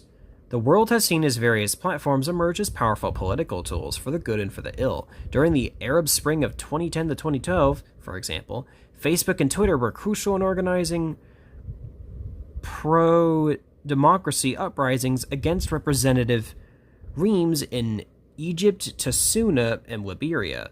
Writing in the Journal of Democracy, socialist Larry Diamond dubbed these media liberation technology that enables citizens to report news, expose wrongdoing, express opinions, mobilize protests, monitor elections, scrutinize government, deepen participation, and expand the horizons of freedom. Of course, social media can also be harnessed as as an engine of propaganda and disinformation, as well as government surveillance. The dark side of those platforms prompted scholars and activists to look for other means of liberation tech, and video games emerged as unexpectedly fertile ground. Oh, wow. The Uncensored Library won a Peabody Award for its... Wow, okay, that is really cool. Huh, that's what that is. Okay. Video games, of course, entered the culture in the 1970s. Got that right. Oh, wow. Censored visitors room to room to find... Oh my god. Look at how huge this is. And this is all in Minecraft as well. God, that's so detailed. That almost looks like real life, almost, actually. If you look at it from far away, it almost looks real, but it isn't. It almost looks real. It's not real in the sense that it's the real building, but it's real in the sense that it's very detailed, and it's in Minecraft. Oh my god, that is so cool. Okay, back to the reading. Okay. 1970s as wildly popular entertainment, played alone or among friends in arcades and family rooms. But when those games moved onto the internet, it created a secondary communications network, one which a gamer in, say, Cincinnati could exchange messages with one in Cape Town. From there, it wasn't much of a leap to video game activism, with Hugh Davis of the Royal Melbourne Institute of Technology has described the intentional use of digital game technology to bring about social or political change. By working within the virtual reality and social media connectivity of video games, players can inspire and influence real-world policies in progress or regression. Minecraft perhaps seemed like an unlikely liberation technology when the Swedish developer Mojang introduced the game in 2009, but it seemed merely an outlet for creative play. But in March 2020, the Paris-based Reporters Without Borders, that's a funny name, the world's largest NGO specializing in the defense of media freedom, with correspondents in 130 countries, launched an innovative project within the Minecraft universe. The organization joined forces with niche company Blockworks, which designs custom Minecraft levels called servers for customers. The result was a downloadable server with a massive library appearing on screen as an imposing neoclassical structure. Stocked with censored literature and reportage, dubbed the Uncensored Library, the server was created by 24 builders from 16 countries over 7 months and contains 2.5 million Minecraft blocks. Wow. In 2022, the project was given a Peabody Award, with the organization calling the Uncensored Library a monument to pass freedom and an innovative backdoor to access to censor content. For virtual visitors, the library has no catalog or other retrieval system. Rather, users click on the country of their choice and are teleported to one of the library's rooms.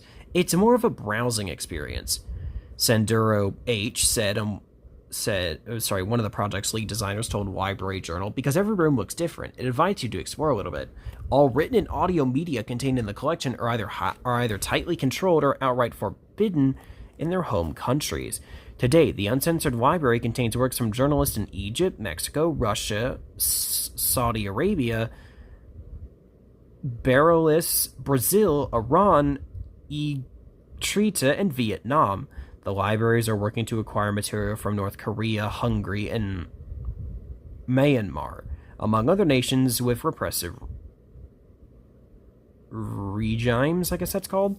Anyway, each nation has its own dedicated room in the building, with many countries around the world. There is no free access to information. Websites are blocked. Independent newspapers are banned, and the press is controlled by the state, says Christian M., who was managing director of Reports Without Borders Germany when the project was launched. Young people grow up without being able to form their own opinions. By using Minecraft, the world's most popular computer game, as a medium, we give them access to independent information.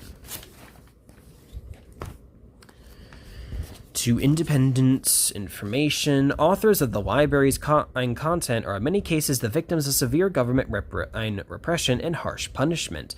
One of the most notorious examples is Jamal Khashoggi, the Washington Post communist who is an outspoken critic of Saudi Crown Prince Mohammed bin Salman and a fierce defender of imprisoned fellow journalists. On October 2nd, 2018, Khashoggi visited the Saudi consulate in Istanbul. I think so you say that. I've actually heard of that country before too, by the way, or city or whatever it is. I think anyway, it's a real place. In Istanbul to obtain some marriage documents instead.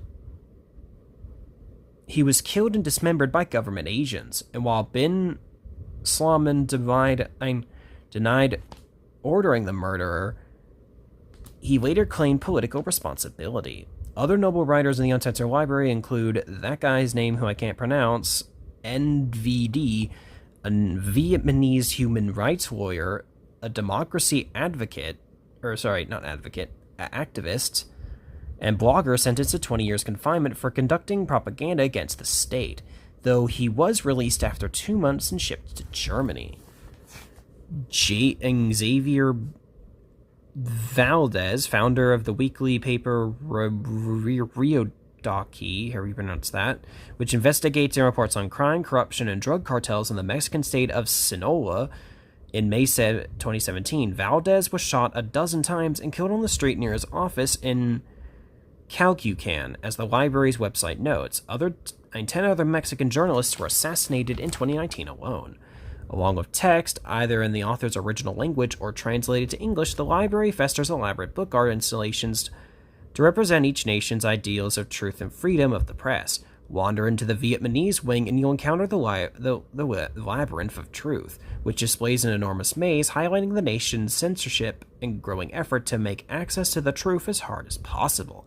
In Vietnam, independent information comes from bloggers and citizen journalists like Dolly, who often suffer extreme prosecution. In Brazil's Central Hall, a giant hammer hangs from the ceiling over a small book, a metaphor of the nation's regressive press laws. In the Russian pavilion, oh my goodness, I just realized this is like the Minecraft equivalent to the World Showcase, basically. So in the Russian pavilion, in the Russian pavilion, there we go. You can find something. Hold on. Trying to get my camera centered here. Okay, you can find Data Kraken, an image of the mythical sea monster with tentacles spawned over a floor covered in binary numbers. a representation of Vladimir Putin's stranglehold on the internet. Putin's war against Ukraine has inspired another political foray into the fantastical world of Minecraft. A game called Minesalt in early 2023, Russian forces captured and ultimately leveled the town of Sodar. In the process, Putin's army damaged and shut down one of Ukraine's crown jewels, the cavernous Sodar salt mine, one of the largest in Europe, with over 1,225 miles of tunnels, a tourist attraction, as well as an active mine. The state-run facility boasts chambers 100 feet high, one of them more than 300 feet long, and has hosted soccer matches and classical music concerts. This starkly beautiful mine offered sleeping accommodations for visitors and even a small chapel adorned with religious paintings. The mine seizure was more than an economic calamity for Ukraine. It was an emotional gut punch and inspired United 24, an official fundraising arm of the Ukrainian government, to come up with a novel plan. Plagued by the donor fatigue, Kyiv instructed United 24 to collaborate with Minecraft in a project to exhaustively map the mine and build a game around it. The result is Minesalt, which players race through the mine and gather 140 hidden salt crystals. At the end of the run, a quiz tests participants' recollection of Sodar's serpent tunnels and corridors. Players vow for prizes, anything from Twitch gift cards to a bag of salt from the mine autographed by President Volodymyr Zelensky. Make a donation of $24 or more at the end of the game, and you'll enter a raffle for a chance to win more prizes. Funds go to rebuilding the Valikokostrama school in Deripo Oblast, which was destroyed by a Russian missile in October of 2022. Now, as the city is under temporary occupation, Minesalt is the only way to explore the incredible beauties of these salt mines and commemorate the historical and monumental elements of this place, said United 24 coordinator Yaroslavl Gress. We hope that as many people as possible around the world will go through Minesalt and fall in love with these solar mines as we have. Of course, Minecraft is essentially about building something new and expanding boundaries, a trait that was central to the first big civic-minded Minecraft venture, the Block by Block program, a collaboration with UN inhabitants through which members, and we've probably been over this before, of a community. By the way, here it is, the Minesalt, the Minesalt thing by United 2024.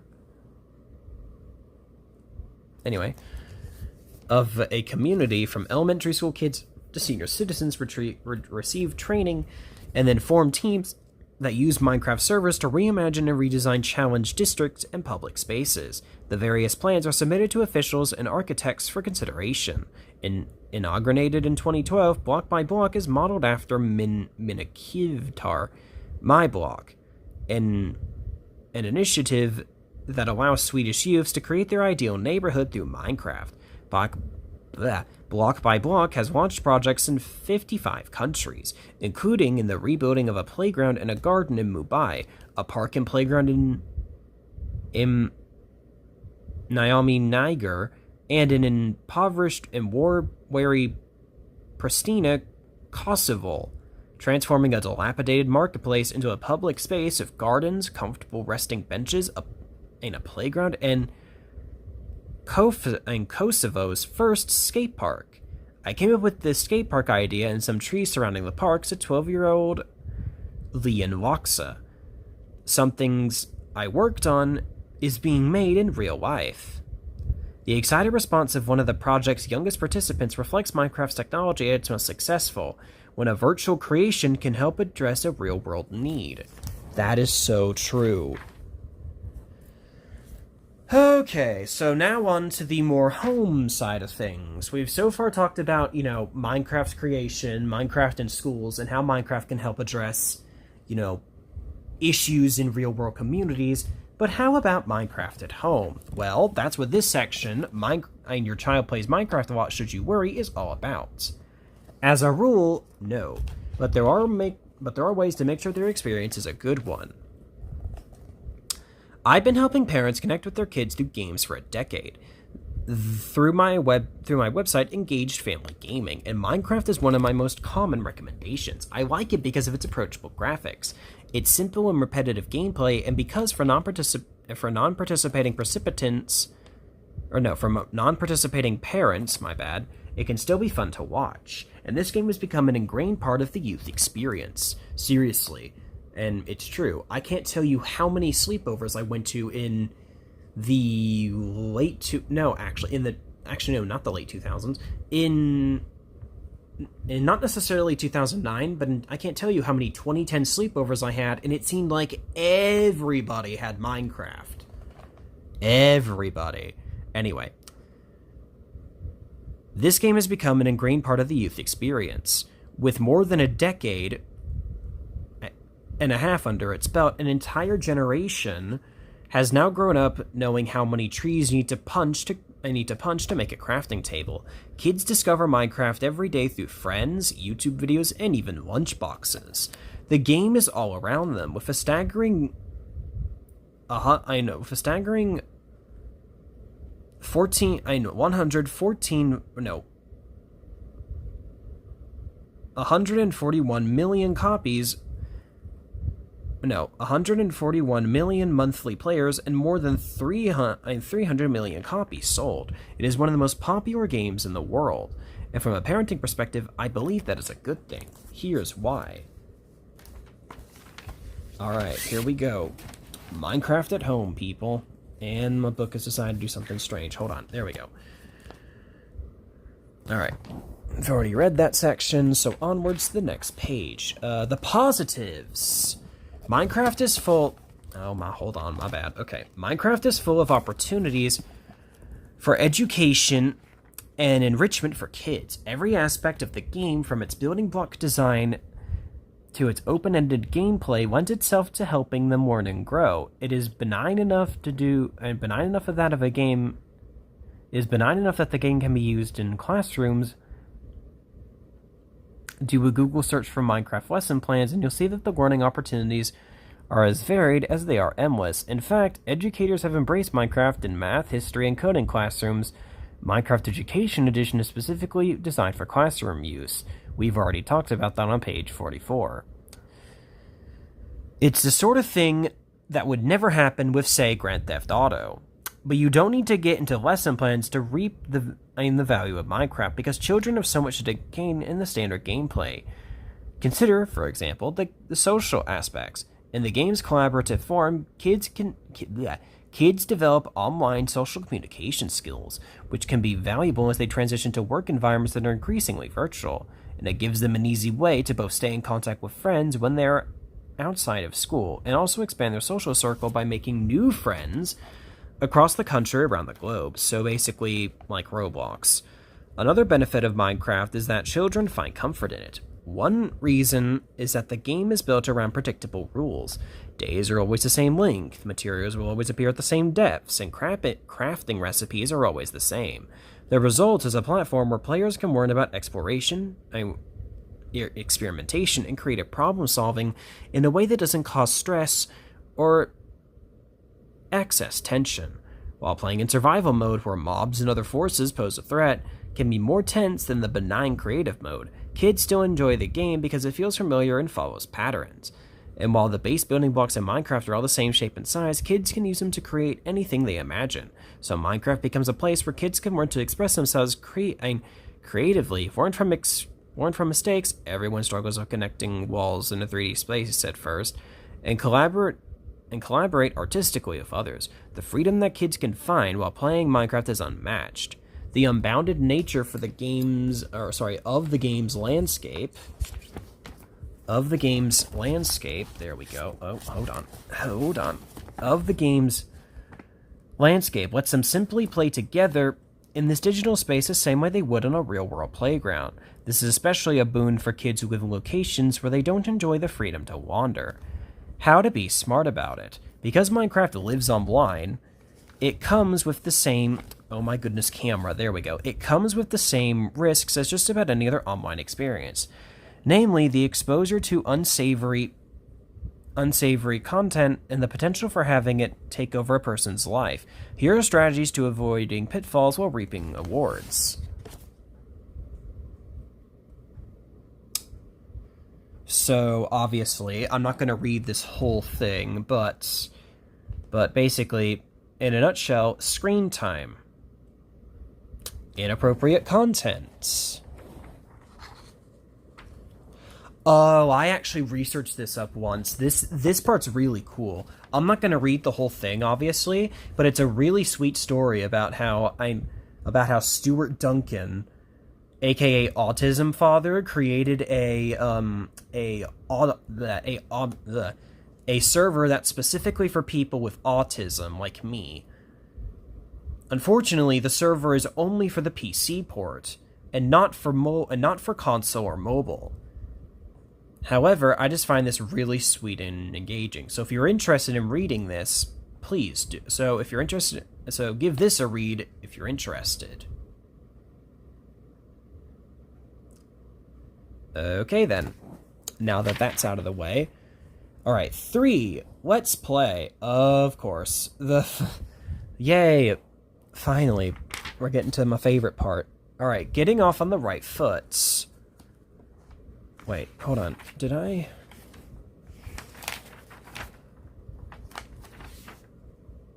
Okay, I did finish reading that section, and then that section, and then the Let's Play section. Alrighty. Getting off on the right foot. Here's the best way to begin your Minecraft journey.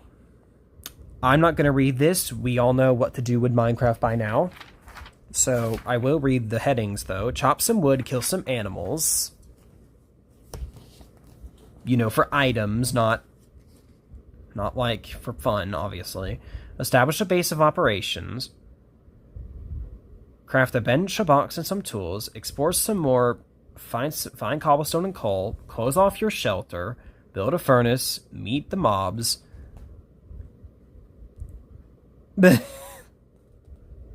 Number 8 is kind of... Number 8's kind of fourth wall breaking when you think about it. And then that's number 9. Then there's a pretty sweet looking picture of Alex defending while Steve is inside. I like the fact that it's Alex here that's defending the monsters. We need some more girl power nowadays. If this or anything else, Alex would be the one inside and Steve would be the one defending her. But I like the fact that it's Alex defending the monsters here. Like I said, we need some more female power in today's society. Whoa, okay, this is cool. A creator's paradise. These builds, I apologize for the horrible camera angle, these builds demonstrate what you can make in Minecraft is limited only by your imagination. And this is what this is based on. Oh, so it's a mashup of Vancouver and Seattle. That is really cool. Huh. Okay.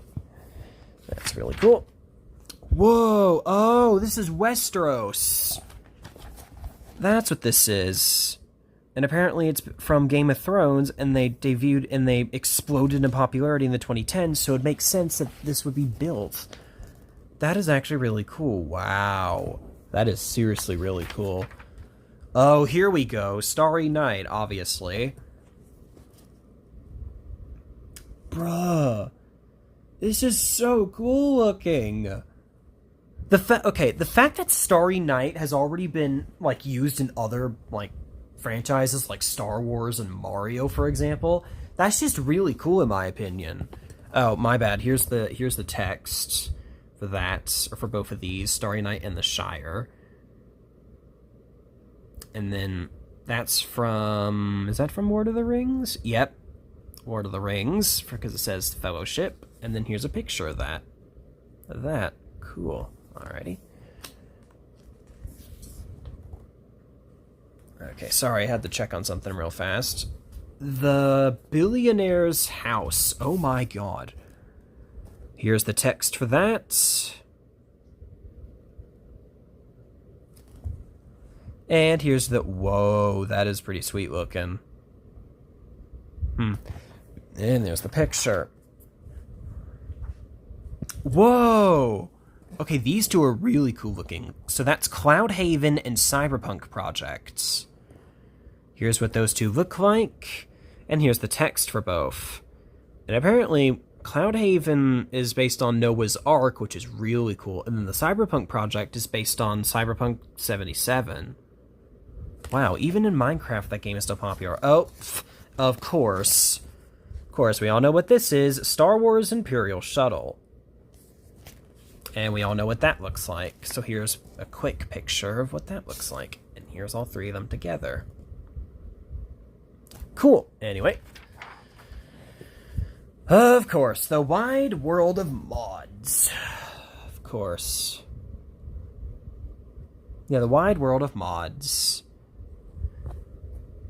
The unenhanced or vanilla version of Minecraft can provide boundless hours of fascination, but many players like to juice up the game with downloads known as mods. Some mods are optimization tools, such as lithium and sodium, that make the gameplay faster and improve the graphics, while other mods refine the user interface.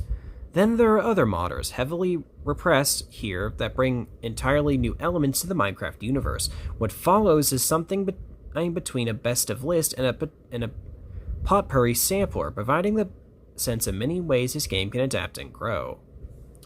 So I guess these are the mod names. So first off, here's the picture that is on this page, and here's the text that goes with this picture, and then here's, I guess, one of the bloom name, or one of the mod names. Okay.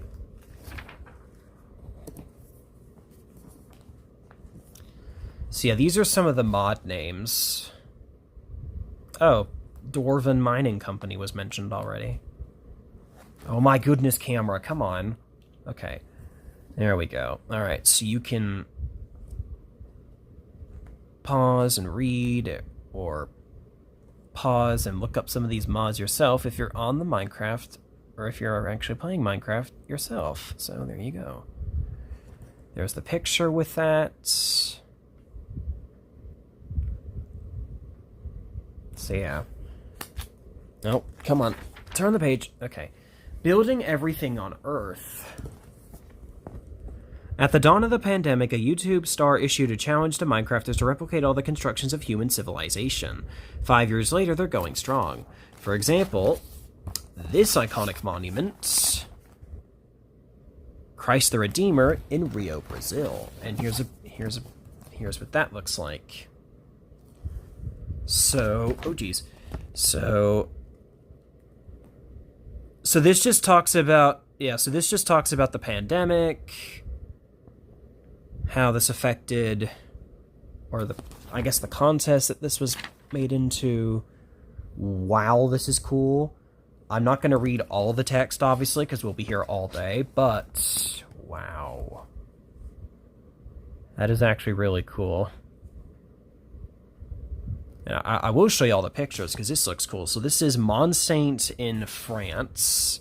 So top picture's France, right there. The bottom picture is Buckingham Palace Gardens in Britain. Cool. Then here's the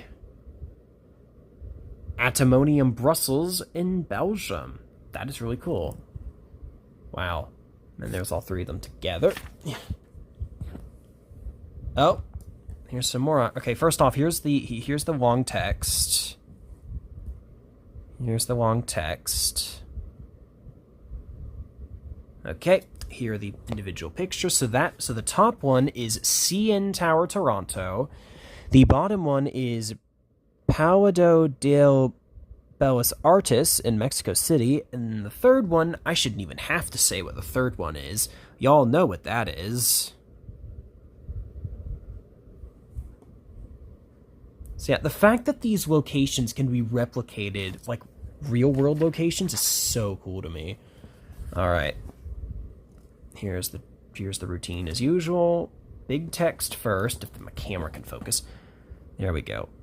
Big text first.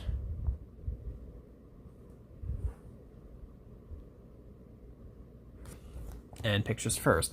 So this one is in Bangkok. I think that's how you pronounce that, yeah. Here's where this one is. Here's the picture. This is Marina Bay in Singapore. Wow, that's really cool. And here is the... Oh, that sucks. Apparently the Jumbo Floating Restaurant, which unfortunately sank in 2022 in Hong Kong. Wow. Also, I love the skybox in the background. This looks like a modded version, honestly, and honestly it might be, considering how detailed some of these builds are. Oh, we're actually at the end. Cool. Yep, we're at the end. I will be reading that end text, but... So first off, don't worry about this. This is just all the techno mumbo-jumbo over here, so we're not going to worry about that. But we are going to look at this. Osar Librium in Egypt. Hold on. There we go. That's a better. Okay, so... Osar Librium, Egypt, and Dunellen, New Zealand. So here's the pictures for them both. Yeah, for them both right there. That's really cool. And then finally, here's the end text. Closing words. Slay the Ender Dragon, and you get to read a poem. I think we all know that. All right. Minecraft doesn't have to... Oh, okay. So this is the game poem. Wait, is it? Okay, hold on. I'm going to read this part. I thought it was. Never mind. Minecraft doesn't have a formal end in which you complete a task and the game is over, but if you go to the end dimension and slay the Ender Dragon, it can certainly feel that way, especially when the words of the lengthy end poem appear on screen. The work was commissioned by a game creator, Notch Pearson, from Irish novelist Julian Go, and is such a beatific head trip about gaming and reality, with lines such as, the universe said, you are the universe tasting itself, talking to itself, reading its own code. It's quite something really. Definitely recommend reading if you don't have the patience to slay the dragon. You can also receive the text by entering your email address at theendpoem.com. It is 1,500 words, conclude with an incantation, and the player was the universe, / and the player was love, / you are the player, / wake up. And finally, here's the back of the book. Or the back of the magazine, my bad. A world like no other. Minecraft's virtually infinite possibilities inspire players to build their imagination's desire. With an appeal that spans age groups and environments, living room to schoolroom, Minecraft has sold 300 million copies since its debut 15 years ago. There's always more to discover and create. And with those words, don't forget to like, comment, and subscribe. Talk to y'all later.